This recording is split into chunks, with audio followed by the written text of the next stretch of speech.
नमस्कार विद्यार्थियों। जैसा कि षड दर्शन की बात करते हैं, उस षड दर्शन में समस्त दर्शनों को दो भागों में बांटा गया है। एक तो होता है नास्तिक दर्शन और दूसरा होता है आस्तिक दर्शन। आस्तिक और नास्तिक जो विभाजन है वह वेदों की मान्यता के अनुसार है। जो दर्शन वेदों के अस्तित्व को स्वीकार करते हैं वह आस्तिक दर्शन कहलाते हैं। जो दर्शन है वह वेदों की आस्तिकता को या वेदों की अस्तित्वता को स्वीकार नहीं करते हैं वह नास्तिक दर्शन कहलाते हैं। और नास्तिक दर्शनों की श्रृंखला में मुख्य तौर पर तीन दर्शन होते हैं और उन तीन दर्शनों में एक दर्शन जो आता है वह चार्वाक दर्शन भी आता है। और नास्तिक दर्शनों में और कौन कौन से दर्शन आते हैं, तो उसमें जैन, बौद्ध और चार्वाक, ये तीन जो दर्शन हैं वह नास्तिक दर्शनों में आते हैं। और नास्तिक दर्शनों में जो मुख्य तौर पर नास्तिक शिरोमणि की उपाधि को प्राप्त है वह जो दर्शन है वह चार्वाक दर्शन है। ठीक है। चार्वाक दर्शन से रिलेटेड प्रश्न जो है वह सर्वदर्शन संग्रह जो है वहां से पूछे जाते हैं। इसलिए हमें सिंपल सा प्रश्न अगर आता है तो वह सभी विद्यार्थी सही कर लेते हैं। लेकिन हम आज की क्लास के माध्यम से समस्त सर्वदर्शन संग्रह की जो व्युत्पत्तियां हैं, जिनका खंडन पुरुषार्थ है, पुरुषार्थ का खंडन किस प्रकार से किया है चार्वाकों ने, अनुमान प्रमाण है, अनुमान प्रमाण को का खंडन किस प्रकार से किया गया है, इसके बाद में पुरुषार्थ क्या है ना, और नरक क्या है, स्वर्ग क्या है, इन सारी चीजों को वहां की जो वृत्तियां हैं उन वृत्तियों के की पंक्तियों के माध्यम से हम आज की क्लास के माध्यम से इनको देखेंगे। ठीक है, तो चलिए क्लास को स्टार्ट करते हैं। नास्तिक दर्शन, चार्वाक दर्शन जो है वह नास्तिक दर्शन है। और नास्तिक दर्शनों में बात करते हैं, नास्तिक दर्शन कौन कौन से हैं।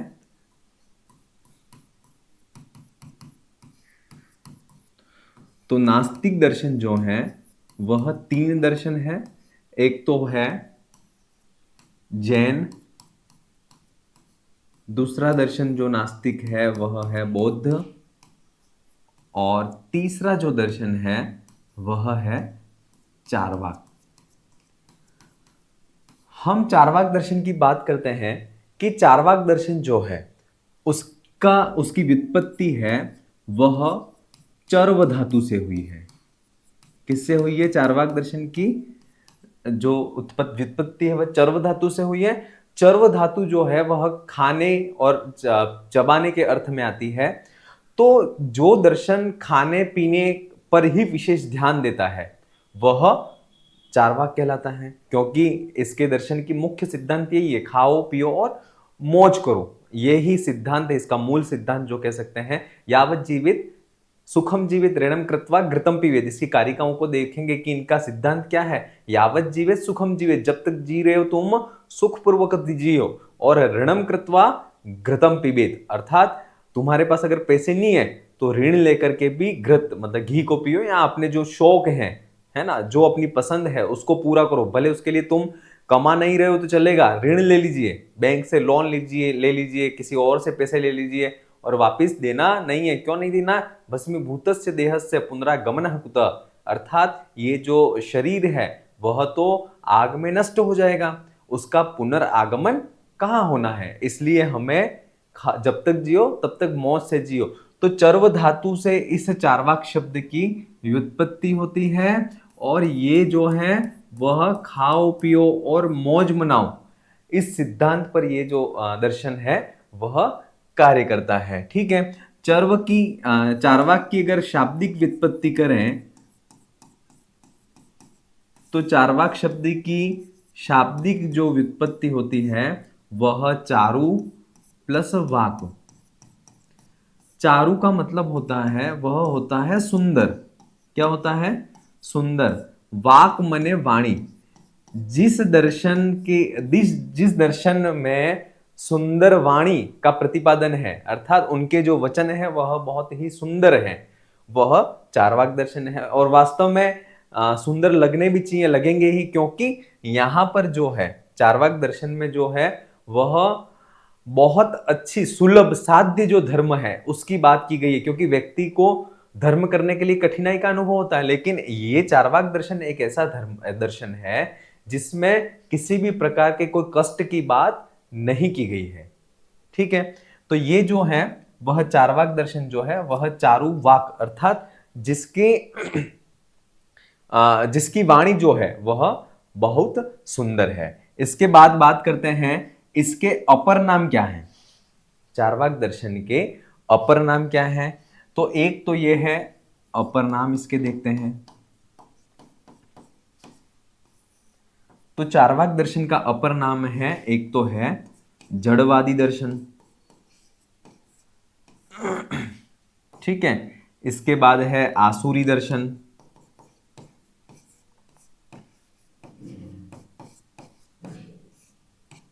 जड़वादी दर्शन, आसुरी दर्शन, बारहस्पत्य दर्शन, बारहस्पत्य दर्शन, लोकायत दर्शन,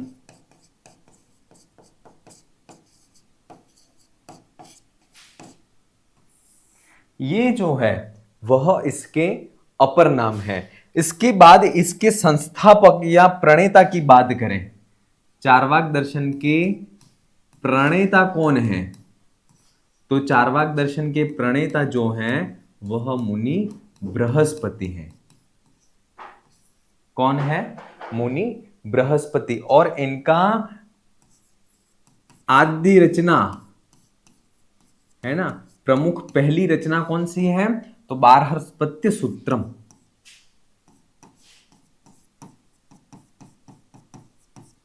बारहस्पत्य सूत्रम जो रचना है वह इनकी पहली रचना है। और उसके रचयिता कौन है, तो इसके रचयिता जो है वह बृहस्पति ही है। क्लियर यहां तक? चलिए, जड़वादी दर्शन इसको इसलिए कहते हैं क्योंकि ये जो दर्शन है वह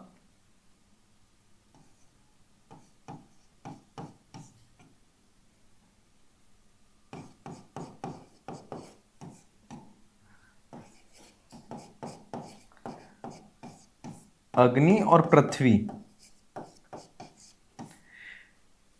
जल, वायु, अग्नि और पृथ्वी, इन चार पदार्थों को, इन चार तत्वों को ही मानता है, जो कैसे हैं? जड़। इसलिए इसको जड़वादी या भौतिकवादी दर्शन भी कहा गया है। ठीक है, क्योंकि जो चार्वाक दर्शन है वह आकाश की सत्ता को स्वीकार नहीं करता है। कौन से तत्वों को नहीं मानता है चार्वाक दर्शन? आकाश को नहीं मानता। वो सिर्फ कितने तत्वों को मानता है, याद रखना, वो सिर्फ चार तत्वों को मानता है। जल, वायु, अग्नि और पृथ्वी, चार तत्वों को मानता है। और इन चार तत्वों के माध्यम से ही चैतन्य की उत्पत्ति होती है। इन चार तत्वों के योग से ही किसकी उत्पत्ति होती है? चैतन्य। और वह चैतन्य से युक्त जो शरीर है ना, उस चैतन्य से युक्त जो शरीर है वही आत्मा है।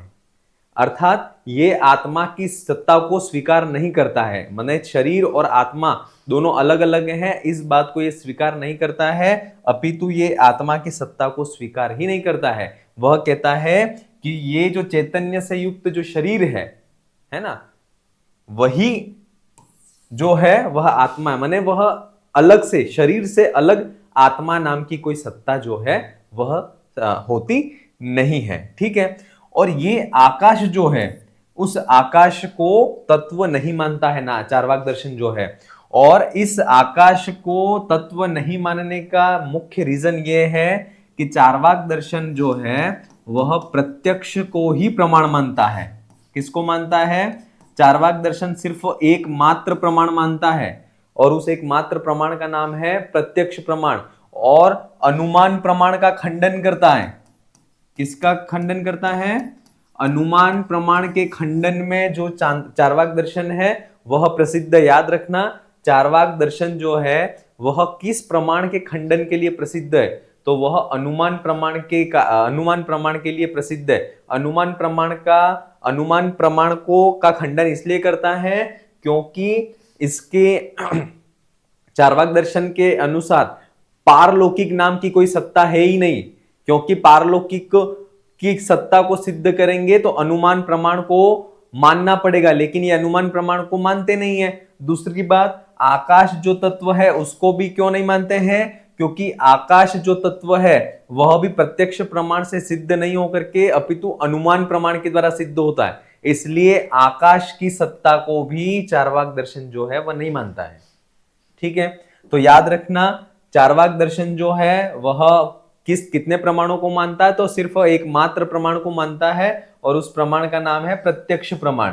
ठीक है, और अनुमान प्रमाण के लिए चार्वाक दर्शन जो है वह प्रसिद्ध है। उसके बाद बात करते हैं चैतन्य विशिष्ट देह एव आत्मा, अर्थात चैतन्य विशिष्ट से युक्त जो देह है वही आत्मा है, ये बात भी इन्होंने कही है। और वह चैतन्य की उत्पत्ति किसके द्वारा होती है? तो वायु, जल, अग्नि और पृथ्वी, ये चार प्रकार के जो भौतिक तत्व हैं, इन चार भौतिक तत्वों से चैतन्य की उत्पत्ति होती है और उस चैतन्य विशिष्टता से युक्त जो शरीर है उसी को चार्वाक दर्शन ने आत्मा माना है। क्लियर? चलिए, अब यहां पर चार तत्व आकाश को क्यों नहीं माना? क्योंकि अनुमान का विषय है और अनुमान को चार्वाक जो है वह प्रमाण मानते नहीं है, इसलिए वह आकाश तत्व को नहीं मानते हैं। और एकमात्र जो प्रमाण है वह एकमात्र प्रमाण को मानते हैं और वह प्रमाण का नाम है प्रत्यक्ष प्रमाण। ठीक है, चलिए आगे बात करते हैं। अब यहां पर जो है जड़वादी दर्शन, आसुरी दर्शन। आसुरी दर्शन माने जो प्राचीन समय में जो असुर जाति के जो बालक थे, जो असुर जाति के जो बालक थे, उन बालकों को इस दर्शन की शिक्षा दी जाती थी, इसलिए इस दर्शन को आसुरी दर्शन कहा गया है। क्लियर? प्राचीन समय में असुर जाति के जो बालक थे उन बालकों को ये इस दर्शन की शिक्षा दी जाती थी, इसलिए इसको आसुरी दर्शन कहा गया है। बारहस्पत्य दर्शन ये इसलिए कहा गया है क्योंकि बृहस्पति मुनि द्वारा प्रणीत होने के कारण इस दर्शन को बारहस्पत्य दर्शन कहा गया है। इसके बाद लोकायत दर्शन। लोकायत दर्शन क्यों कहा गया है? क्योंकि कौटिल्य के अर्थशास्त्र में, कौटिल्य के अर्थशास्त्र में क्या लिखा हुआ है उसकी बात यहां पर करते हैं।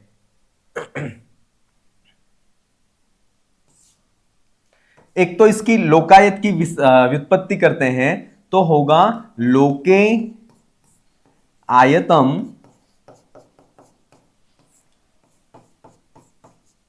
विस्तृतम वा लोकायतम।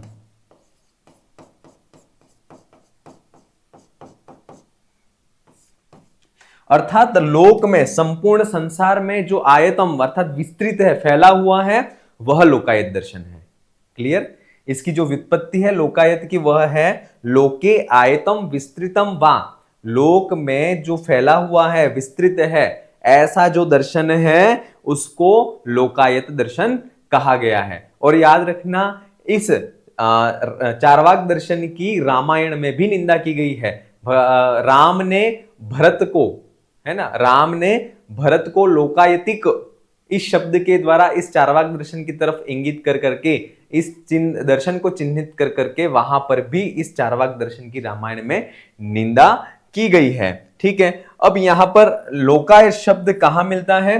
तो कौटिल्य का जो अर्थशास्त्र है, कौटिल्य का अर्थशास्त्र में जब आन्वीक्षिकी विद्या की बात वहां पर चल रही थी, है ना, आन्वीक्षिकी वार्ता, ये सारी इन सारी चीजों की वहां बात की गई है, तो वहां पर जब आन्वीक्षिकी बात कह रहे थे तब कौटिल्य के अर्थशास्त्र में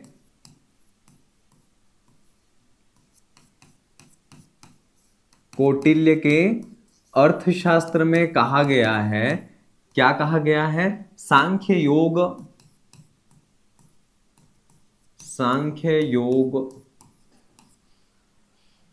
कहा गया है। सांख्य दर्शन, योग दर्शन, लोकायतम, सांख्य योगो लोकायतनम चेति आन्वीक्षिकी।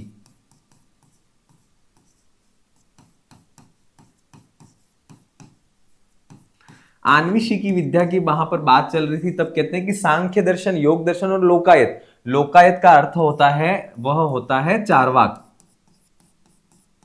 ठीक है, ये जो तीनों दर्शन है वह आन्वीक्षिकी विद्या के अंतर्गत आते हैं। तो इस लोकायत दर्शन का नाम है वह कौटिल्य के अर्थशास्त्र में भी मिलता है, और इसकी व्युत्पत्ति लोकायत की वो यह है कि लोके आयतम विस्तृतम, वा लोक में, संपूर्ण लोक में जो फैला हुआ है, विस्तृत है, ऐसा जो दर्शन है वह चार्वाक दर्शन कहा गया है। ठीक है, अब इसके बाद बात करते हैं ये किन पुरुषार्थ को मानते हैं। चार्वाक दर्शन जो है वह दो पुरुषार्थ को मानता है, एक तो होता है काम,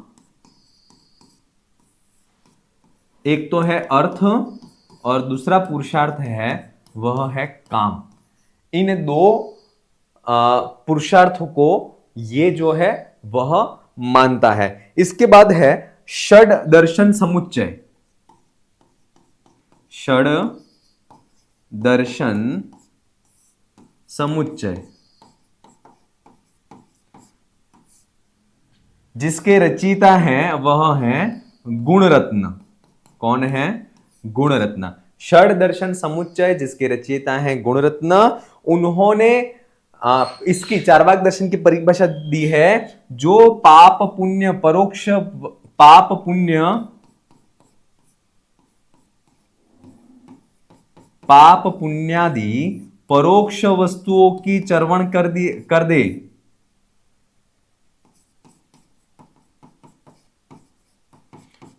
पाप पुण्यादि परोक्ष वस्तुओं का चर्वण कर दे।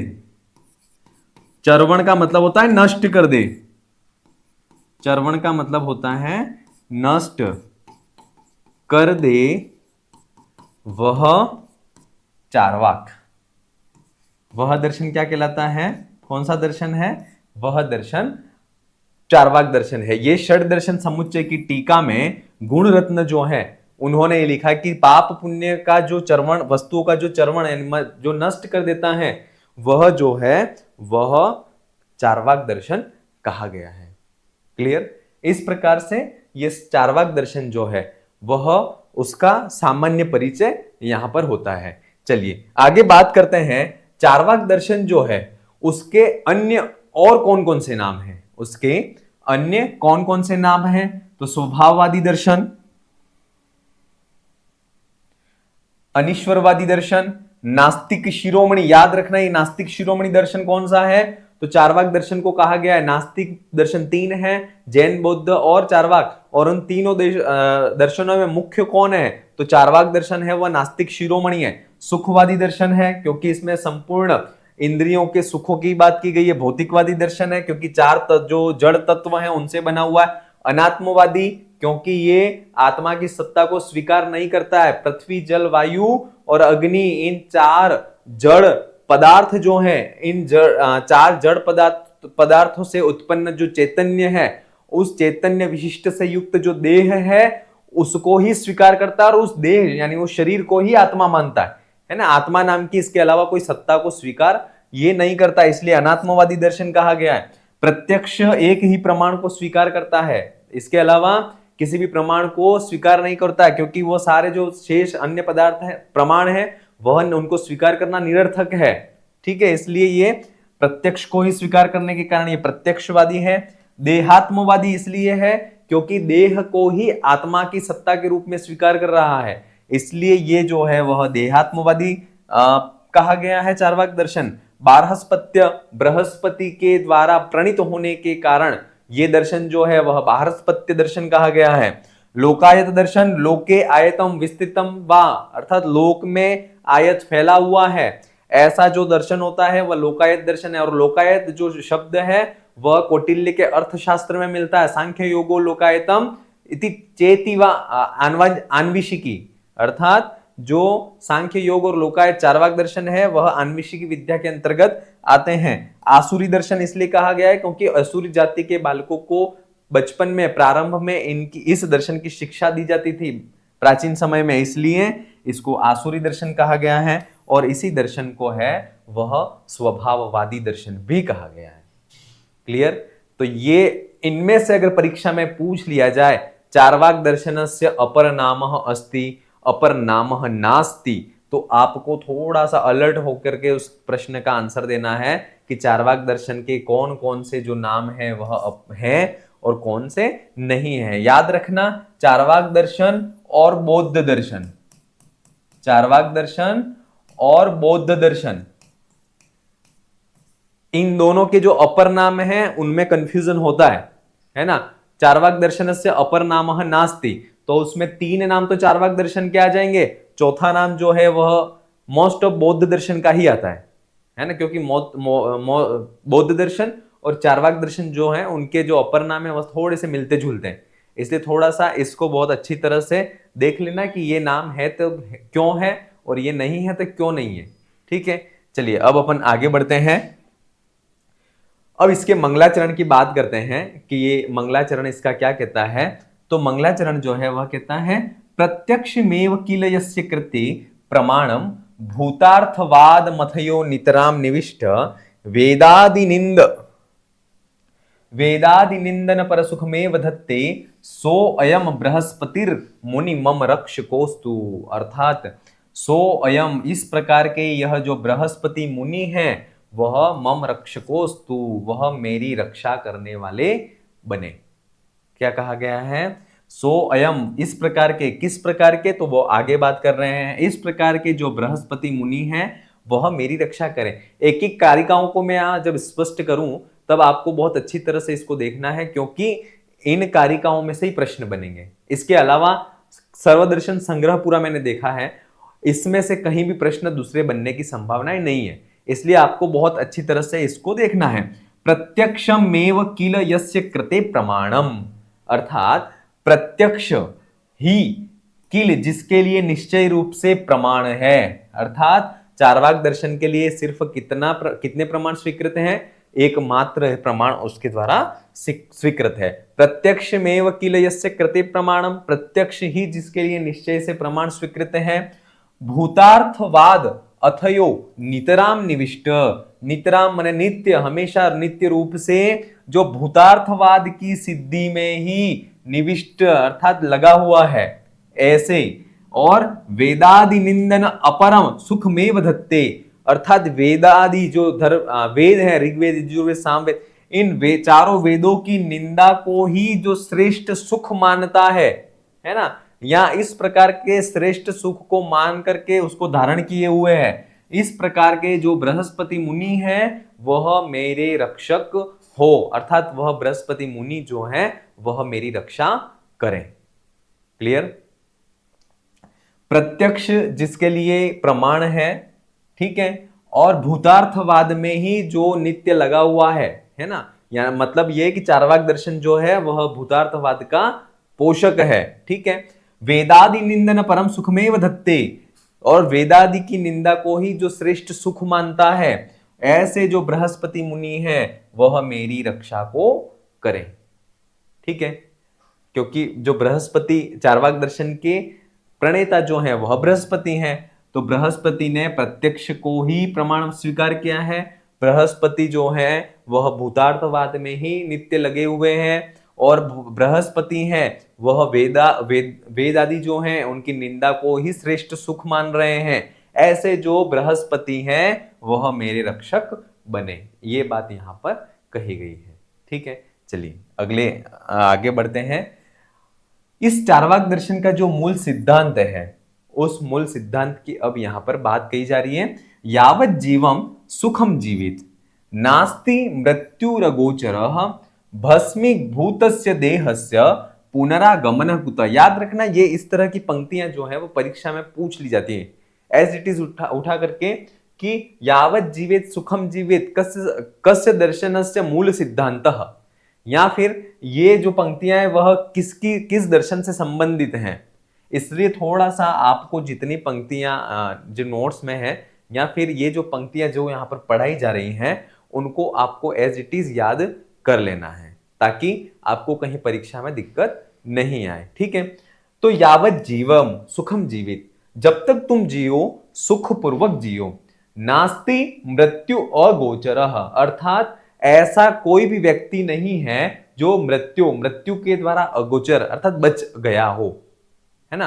अर्थात जब तक जियो सुखपूर्वक जियो, नास्ति मृत्यु अगोचर, ऐसा कोई भी व्यक्ति नहीं है जो मृत्यु के द्वारा दृष्टि गोचर नहीं हुआ हो, अर्थात मृत्यु ने उसको नहीं ग्रहण किया हो, मृत्यु उसको लेकर के नहीं गई हो, ऐसा व्यक्ति कोई भी नहीं है। अर्थात जिसका जन्म हुआ है उसकी मृत्यु हुई है, इसलिए हमें जब तक जीना है सुखपूर्वक जीना है। और मृत्यु होने के बाद भस्मीभूतस्य देहस्य, अर्थात अग्नि में जो भस्म होने वाली जो शरीर है, अर्थात अग्नि में भस्म होकर के नष्ट होने वाला जो शरीर है, उसका पुनरागमन कुत, उसका वापिस आगमन कैसे होगा? क्योंकि वह तो यहीं पर अग्नि में नष्ट हो गया है। क्योंकि और आत्मा और शरीर अलग अलग सत्ता है नहीं, आत्मा और शरीर एक ही सत्ता है ना। तो वो जो है, जो शरीर है वह तो यहीं अग्नि में नष्ट हो गया, तो उसका पुनरागमन कुत, उसका वापिस आगमन कैसे होगा? इसलिए जब तक जियो सुखपूर्वक जियो। ये जो चार्वाक दर्शन है, उस चार्वाक दर्शन का मूल सिद्धांत यहां पर बताया गया है। ठीक है, चलिए आगे बढ़ते हैं। अब चार्वाक दर्शन जो है, प्रत्येक दर्शन की जो है वह तत्व मीमांसा होती है। अब यहां पर चार्वाक दर्शन जो है, उस चार्वाक दर्शन की तत्व मीमांसा क्या है, कितने तत्वों को मानता है, किस तरह से मानता है? तो ये जो गद्य है वह सर्वदर्शन से लिया गया और यहां से प्रश्न जो है वह पूछे जाते हैं। तत्र पृथिव्यादीनि भूतानि चत्वारि तत्वानि। ठीक है, तत्र पृथिव्यादीनि, तत्र वहां पर पृथ्वी आदीनि चत्वारि भूतानि, चार भूत तत्व हैं। कौन कौन से? तो मैंने पहले ही बता दिया था आपको कि एक तो है पृथ्वी, दूसरा हो गया जल, तीसरा हो गया तेज, और चौथा जो हो गया वह हो गया वायु। ये चार तत्वों को चार्वाक मानते हैं, आकाश तत्वों को नहीं मानते। तो तत्र पृथिव्यादीनि, वहां पर पृथ्वी आदि चत्वारि भूतानि तत्वानि, चार भूत तत्व हैं। कौन कौन से? चार भूत तत्व हो गए। तेभ्यः एव देहाकार परिणतेभ्यः किण्वादिभ्यः मद शक्तिवत् चैतन्यम उपजायते। तेभ्य अर्थात तेभ्य माने केभ्य, तो चत्वारि भूतेभ्य, इन चार तत्वों के द्वारा किण्वादिभ्य मद शक्तिवत, अर्थात किण्व आदि जो होते हैं, मतलब एक मादक पदार्थ है ना। किण्व जो किण्व नाम जो है वह मादक पदार्थ का नाम है।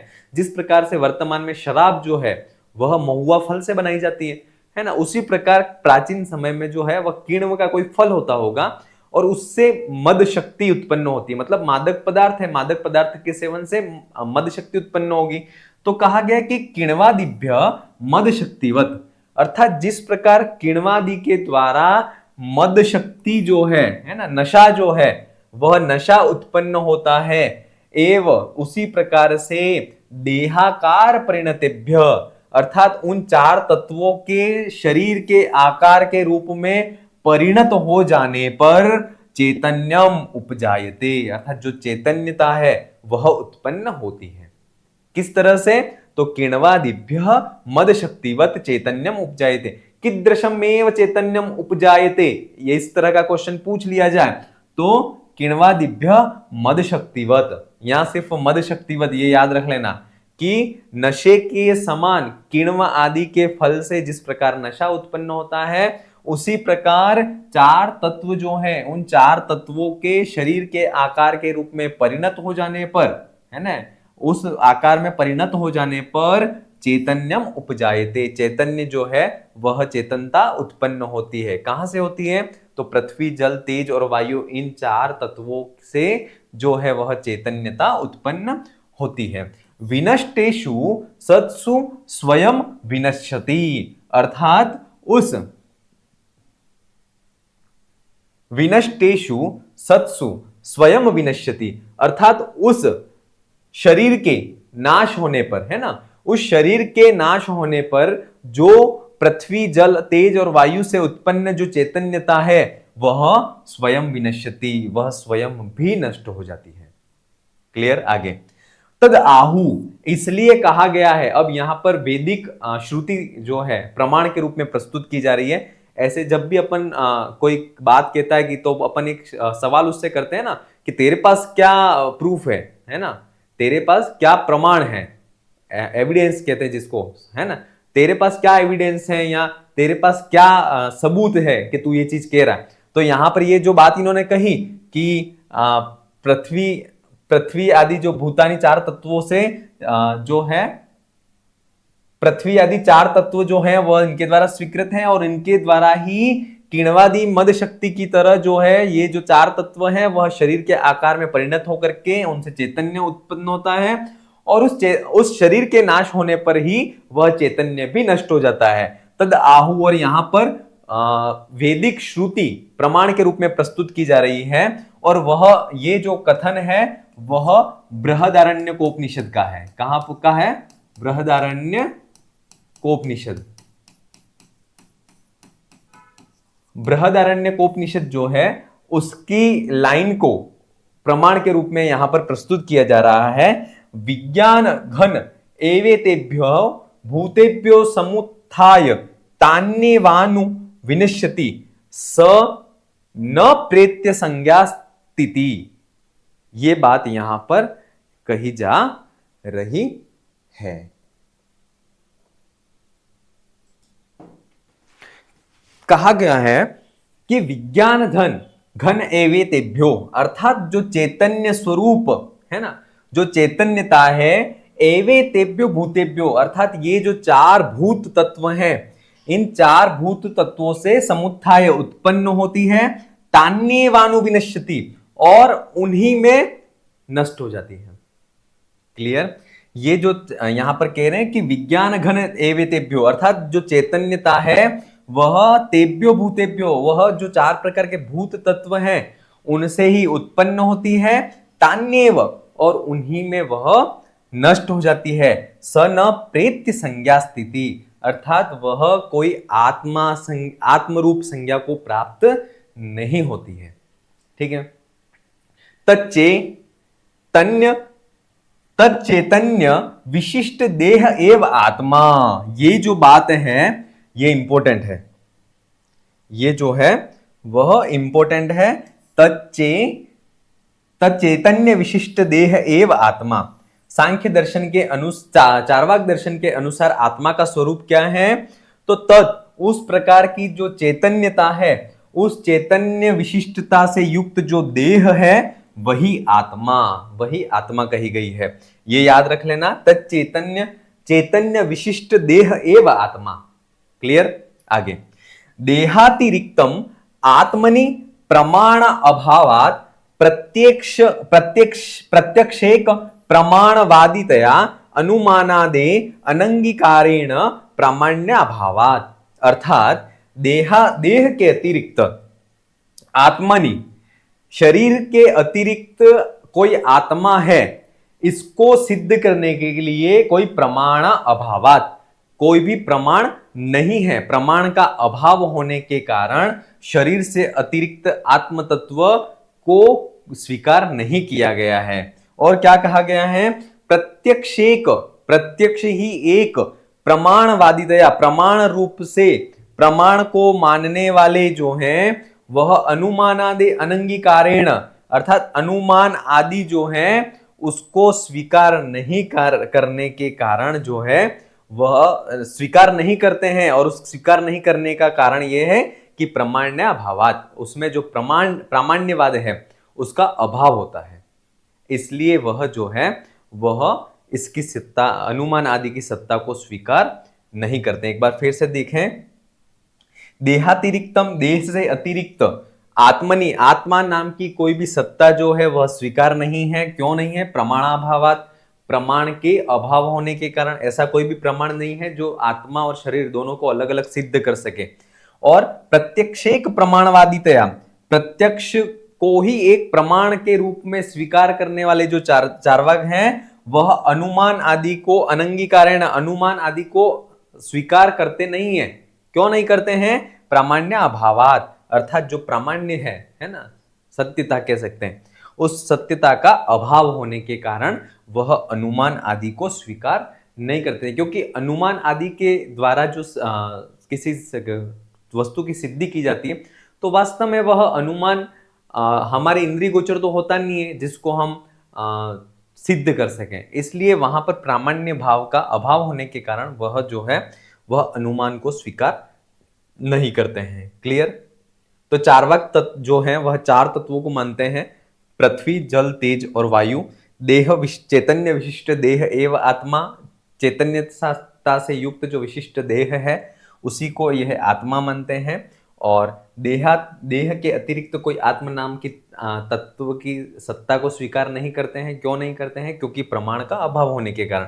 और ये जो है अनुमान को स्वीकार नहीं करते हैं क्योंकि उसमें प्रामाण्य जो है उस प्रामाण्य का अभाव होने के कारण। ठीक है, चलिए आगे बढ़ते हैं।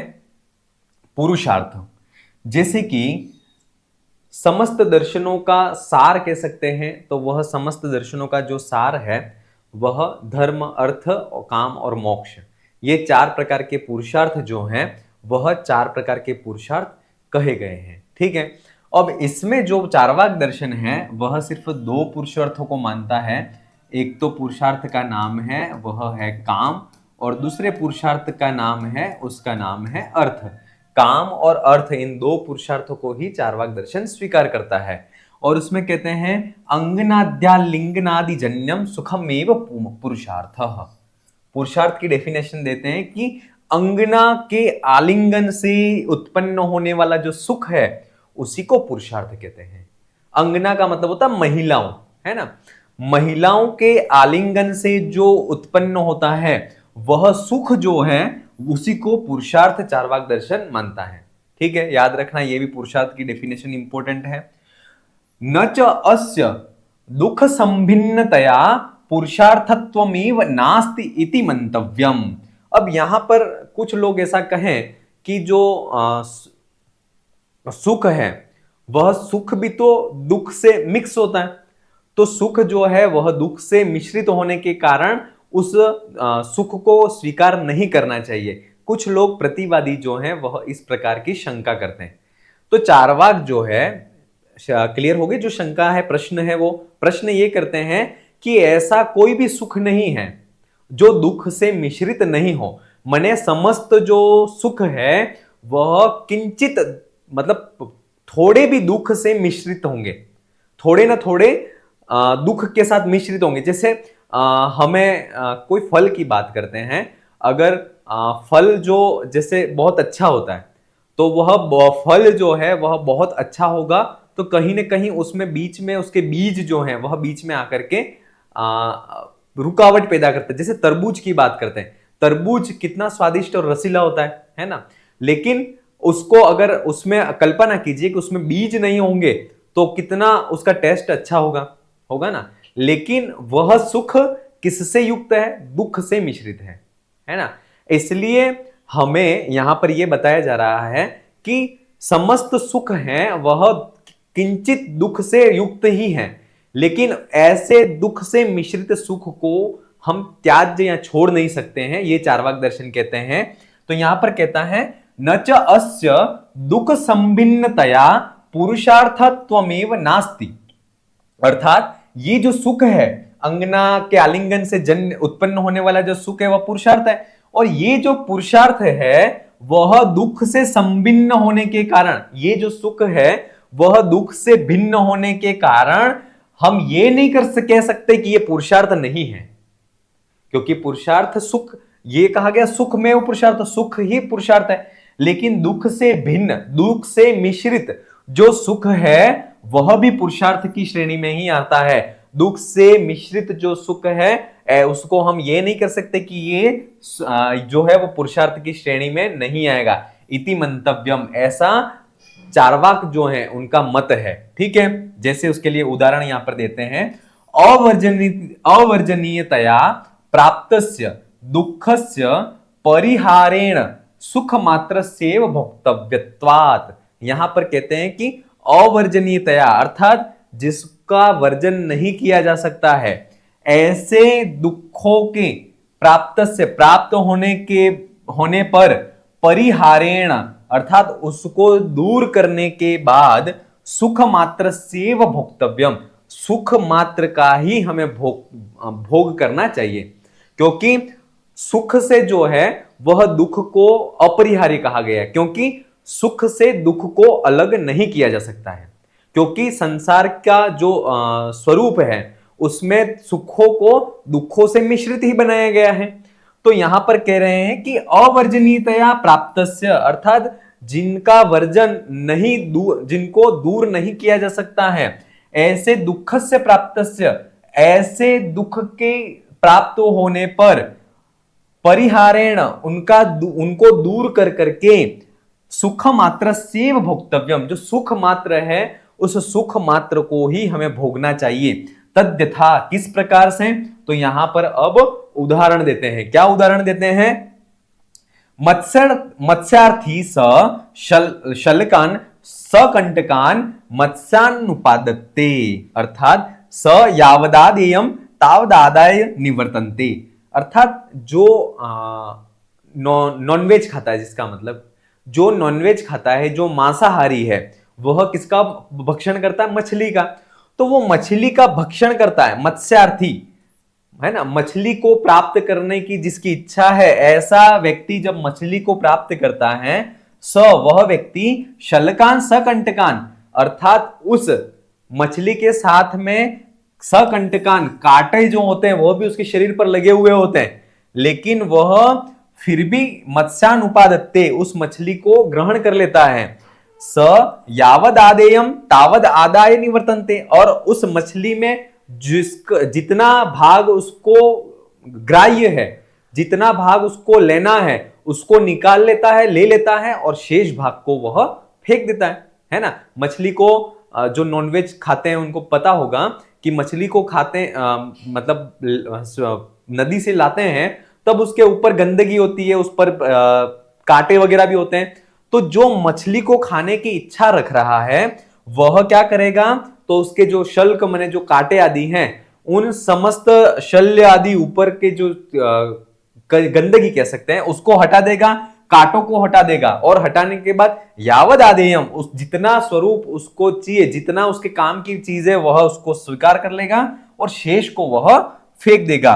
वैसे ही है ना, यथावा। और दूसरी एक उदाहरण और देते हैं, धान्यार्थी पलालानी धान्यानि आहरती, जो धान्य माने जो धान्य का मतलब जो होता है ना, चावल का धान, तो धान्यार्थी धान का जो प्रार्थी है, धान को जो धान से जो चावल को प्राप्त करने वाला है, वह उस धान को लाता है, तो उसका जो छिलके आदि हैं, उस छिलके आदि को वह फेंक देता है, और स यावद आदेयम तावद आदायम निवर्तन्ते, उस छिलके आदि को फेंक करके जो धान का कण है उसको स्वीकार कर लेता है और शेष भाग को वह फेंक देता है। उसी प्रकार जो दुखों से मिश्रित सुख है उसमें हमें मछली के कांटों की तरह, धान के छिलके की तरह उन दुखों को अलग कर देना है, और उसका जो सार है माने जो सुख है उसको हमें स्वीकार कर लेना है। ये बात यहां पर कही जा रही है। तस्माद दुख भयाद नानुकुल वेदनीयम सुखम त्यक्तुम उचितम, यहां पर कह रहा है इसलिए दुख के भय से, तस्माद इसलिए दुख के भय से जो मन के अनुकूल है ना, जो मन के अनुकूल जो सुख है उसको त्यक्तुम छोड़ देना न उचितम, उचित यानी उपयुक्त नहीं है। अगर जो मन के अनुकूल जो सुख है उसको हम ये सोचे कि यार इसके साथ को दुख मिला हुआ है और इसको हम स्वीकार नहीं करें, तो ये बात जो है वह उचित नहीं है, ये यहां पर कहा जा रहा है। अर्थात उस दुख को छोड़ करके हमें सुख को ही ग्रहण करना है, और सुख किसको कहते हैं, और ऐसे उस सुख को ही पुरुषार्थ कहा गया है। एकदम क्लियर? ठीक है, यहां पर दो उदाहरण दिए गए हैं, एक तो मत्स्यार्थी का और एक धान्यार्थी का। ठीक है, चलिए आगे बढ़ते हैं। चार्वाक जो दर्शन है, उस चार्वाक दर्शन में यज्ञ और वेद जो है, यज्ञ और जो वेद हैं उसको निस्सार मानते हैं, है ना। यज्ञ जो कहते हैं वैदिक यज्ञ, और इसके बाद वेद जो है उस वेद को मतलब सारहीन मानते हैं। क्यों कहते हैं कि अग्निहोत्रम त्रयो वेदा त्रिदंडः भस्म गुंठनम बुद्धि पौरुषहीना नाम जीविकेति बृहस्पति, अर्थात जो अग्निहोत्र आदि जो यज्ञ करते हैं वह, और तीन वेद, तीन दंड, और भस्म गुंठन अर्थात शरीर पे भस्म आदि को लगाना, ये जो सारे हैं वह बृहस्पति के अनुसार बुद्धि और पौरुष अर्थात पुरुषार्थ से जो हीन व्यक्ति हैं उनके जीविका के साधन कहे गए हैं। क्योंकि यज्ञ और वेदों का जो दर्शन है वो क्यों किया जाता है? पारलौकिक जीवन को सफल बनाने के लिए किया जाता है ना, कि परलोक जो है वह हमारा सुधर जाए। व्यक्ति आज वर्तमान में धर्म करता है, क्यों करता है? क्योंकि वह धर्म का प्रत्यक्ष तो कोई लाभ होता नहीं है। धर्म से जो है वह यह सोचता है कि मेरा अगला भाव सुधर जाए। लेकिन जो चार्वाक दर्शन है वह पुनर्जन्म और अगले भव की सत्ता को स्वीकार नहीं करता है। इसलिए ये कहते हैं चार्वाक दर्शन जो है वह यज्ञ आदि क्रियाओं को और वेदों के ज्ञान को वह निस्सार बताता है, और वह कहता है कि ये तो सारी चीजें जो हैं वह बुद्धि और पुरुषार्थ से जो हीन व्यक्ति है उसके जीविका के साधन है। ऐसी बात जो है वह बृहस्पति कहते हैं। अग्निहोत्र अर्थात जो अग्निहोत्रादि जो यज्ञ है वह त्रयो वेदा, 3 प्रकार के वो वेद, तीन प्रकार के दंड लगाना, इसके बाद भस्म गुंठन आदि का लेप करना, ये जो है बृहस्पति जो है चार्वाक दर्शन के प्रणेता उनके अनुसार बुद्धि पौरुषहीनाना, बुद्धि और पौरुष से पुरुषार्थ से जो हीन व्यक्ति है उसके जीविका के साधन कहे गए हैं। ठीक है, ये इस प्रकार से जो है वह चार्वाक दर्शन में यज्ञों और वेदों की निस्सारता जो है उसको प्रतिपादित किया गया है। ठीक है, अब कहते हैं कि चार्वाक दर्शन के अनुसार ईश्वर, मोक्ष और आत्मा क्या है ना। पुरुषार्थ की बात अपन ने पहले कर ली थी, है ना। अब यहां पर कहते हैं कि ईश्वर, मोक्ष और आत्मा क्या है। तो अब यहां पर कहते हैं कि अतः एव कंटकादिजन्य दुखमेव नरकः, इसलिए कंटकादि अर्थात कांटे आदि जो भौतिक पदार्थ हैं उन भौतिक पदार्थों से उत्पन्न होने वाला जो दुख है उसको नरक कहा गया है ना। नरक किसको कहते हैं? तो ये बात स्वर्ग की बात पहले ही है ना। अंगनादि उसको क्या कहते हैं? पुमर्थता, पुरुषार्थ कहते हैं। तो कंटकादि अर्थात कांटे आदि जो हैं उन कांटे आदि के भौतिक पदार्थों के द्वारा जो कष्ट व्यथा उत्पन्न होती है उस दुख को ही नरक कहा गया है। इसके बाद लोक सिद्धो राजा परमेश्वर अर्थात संसार में जो प्रसिद्ध व्यक्ति है ना, जो संसार में प्रसिद्ध व्यक्ति प्राचीन समय में कौन होता था? राजा ही होता था। तो उस राजा को ही इन्होंने परमेश्वर कहा है। क्लियर? चार्वाक दर्शन के अनुसार ईश्वर कौन है? तो लोक सिद्ध राजा परमेश्वर अर्थात संसार में जो प्रसिद्ध राजा है उसी को इन्होंने क्या कहा है? परमेश्वर कहा है। और क्या कहा है? देह छेदो मोक्ष अर्थात देह शरीर जो है उस शरीर के नष्ट होने को इन्होंने मोक्ष कहा है। और शरीर का निर्माण किससे होता है? तो जो चार तत्व हैं, आकाश को छोड़ करके जो 4 शेष तत्व होते हैं उन 4 तत्वों से देह का निर्माण होता है, और उस देह के नाश होने को ही इन्होंने क्या माना है? मोक्ष माना है। देहात्मवादे च, है ना। और उस देहात्मवाद में याद रखना, ये देहात्मवाद शब्द जो है वो किसके लिए प्रयुक्त हुआ है? तो चार्वाक के लिए। देहात्मवाद क्यों कहा गया है? क्योंकि जो देह माने शरीर को ही आत्मा के रूप में स्वीकार करते हैं। तो देहात्मवादे च स्थूलोहम, कृशोहम, कृष्णोहम इत्यादि समानाधिकरणोपत्ति अर्थात देहात्मवाद माने शरीर को ही आत्मा मानने पर ही, अर्थात देहात्मवाद में ही स्थूलो अहम मैं पतला हूं, कृशो अहम स्थूलो हम मैं मोटा हूं, कृशो हम मैं पतला हूं, कृष्णो हम मैं काला हूं, इस प्रकार के जो कथन है उसकी उपपत्ति हो सकती है। क्योंकि समानाधिकरण्योपत्ति अर्थात उद्देश्य और विधेय, है ना, आधार और आधेय, इन दोनों के लिए कोई कथन की उत्पत्ति होगी वह तभी होगी जब इन दोनों में समानता होगी, है ना। इन दोनों में समानता होगी। शरीर और आत्मा दोनों को एक मानेंगे तभी स्थूलोहम कथन उत्पन्न हो सकेगा, कृशोहम कथन जो है उत्पन्न हो सकेगा, कृष्णोहम जो कथन है वह उत्पन्न हो सकेगा। कब हो सकेगा? जब उद्देश्य और विधेय की का आधार जो है वह एक होगा। ठीक है। तो इस प्रकार के कथन जो है, उस कथन की उपपत्ति तभी संभव है जब हम देहात्मवाद को मानेंगे। अगर नहीं मानेंगे तो इस तरह के कथन जो है, उन कथन की उत्पत्ति भी नहीं हो सकती है। ठीक है। इस प्रकार से आज की क्लास में चार्वाक दर्शन का जो मुख्य मुख्य तत्व हैं उनकी बात की। नेक्स्ट क्लास में चार्वाक दर्शन के कुछ प्रसिद्ध नियम, सिद्धांत आदि जो और बचे हैं उनको लेकर के फिर मिलेंगे। आप अपनी तैयारी को अनवरत रूप से जारी रखें। धन्यवाद।